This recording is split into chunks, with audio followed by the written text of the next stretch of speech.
The story of the golden fish. Man is out fishing. He catches a fish. He pulls the fish on board, and the fish starts talking to him. And he says, you can have any wish that you want, but whatever you get, your neighbor gets double.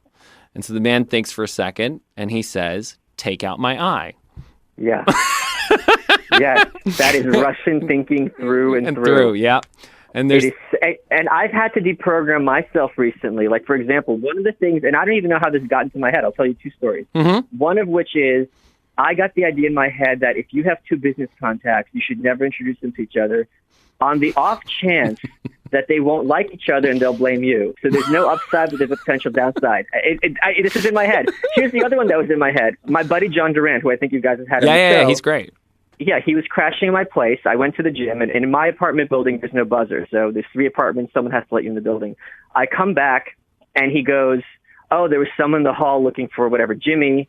I sent the guy in his way. And I looked at him, and if I was at somebody else's house, it wouldn't even enter my head to answer the door. Like, if you gave me an apple, right, there's a million things I could do with it. I could eat it. I can give it to somebody. I could throw it away. I'm not going to, like, shove it up my ass. It just doesn't enter my head. It's that same kind of thinking, like, oh, there's a door knocking. Okay. Like, it's just not in the menu of options for Russian thinkers. And I'm like, wow, I never even realized you would just never, ever, ever do that under any circumstances in someone else's house. Yep. So it was so interesting that he was just like, oh, yeah, I answered the door. I'm like, oh, yeah, okay, you can do that because you're not, living in fear. Yeah, exactly. But I think that's a large part of what we're trying to do on this podcast. We've all picked up this cultural baggage wherever we've lived up.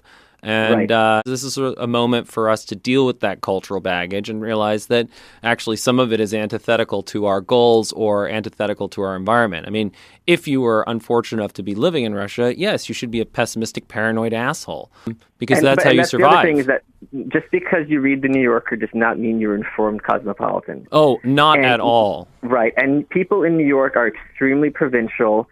And this is why they're freaking the hell out, because their fort has been ruptured, and now they've become infected with this alien ideology, and they don't know what to make of it, and they thought they had everything under control. So this is going to be a very scary time ahead for them, and it's even going to be scarier because Bannon, if he's not driven out of the White House, he knows exactly how these people think, and his goal is their complete existential destruction. So when you have an enemy who understands you and isn't trying to work with you, but is actually trying to eliminate you from the earth, that is as bad, and who's bright, that is as bad as it gets. And who fundamentally understands the flaws in your thinking better than you understand them. Right. Because, that's the point, is that the left has problems, and they're utterly blind to them. They don't even know what they are, as all cultures are. But I think a sort of good study in contrast in terms of how does that sort of universalizing tendency that you're thinking about is that if you read some of these books about Russia that are coming out and about Putin and all that sort of stuff, read the ones that are written by Russians and then read the ones that are written by NPR correspondents. Right. And it is an amazing contrast because the ones that are written by Russians, they get the Russian soul. They understand how Russians think.